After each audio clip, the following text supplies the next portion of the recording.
In the spring of 1971, I met a girl. The first time I saw her, we were, appropriately enough, in a class on political and civil rights. She had thick blonde hair, big glasses, wore no makeup, and she exuded this sense of strength and self-possession that I found magnetic. After the class, I followed her out, intending to introduce myself. I got close enough to touch her back, but I couldn't do it.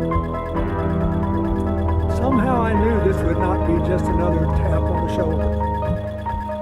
That I might be starting something I couldn't stop.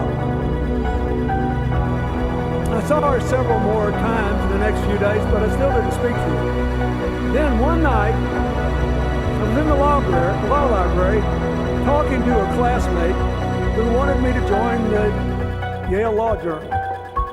He said it would guarantee me a job in a big firm or a clerkship with a federal judge. I really wasn't interested. I just wanted to go home to Arkansas. Then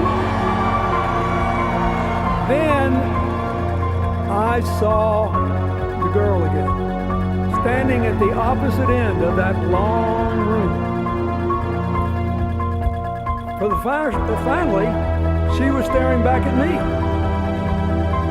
So I watched her. She closed her book, put it down, and started walking toward me. She walked the whole length of the library, came up to me and said, "Look, if you're going to keep staring at me," and now I'm staring back, we at least ought to know each other's name. I'm Hillary Rodham. Who are you? I was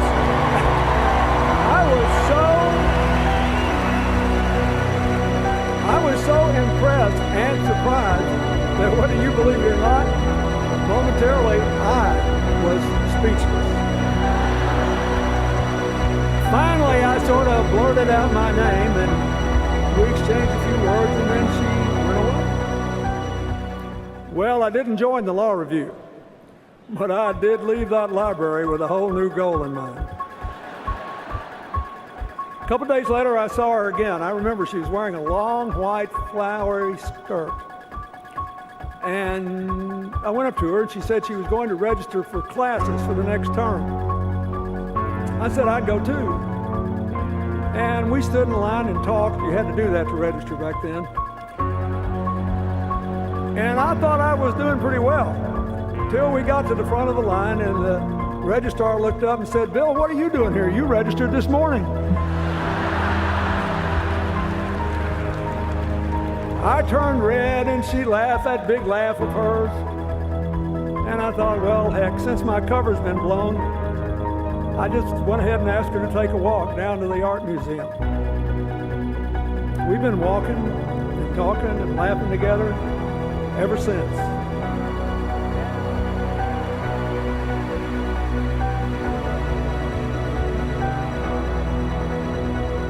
We've done it in good times and bad, through joy and heartbreak.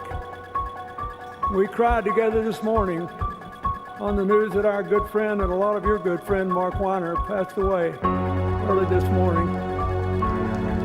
We built up a lifetime of memories.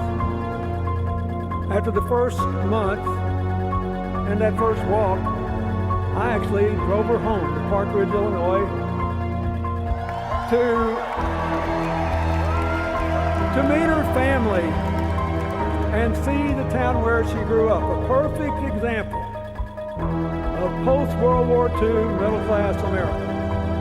Street after street of nice houses, great schools, good parks, a big public swimming pool, and almost all white. I really liked her family. Her crusty conservative father, her rambunctious brother, all extolling the virtues of rooting for the Bears and the Cubs. And for the people from Illinois here, they even told me what waiting for next year meant. Could be next year, guys. Now, her mother was different. She was...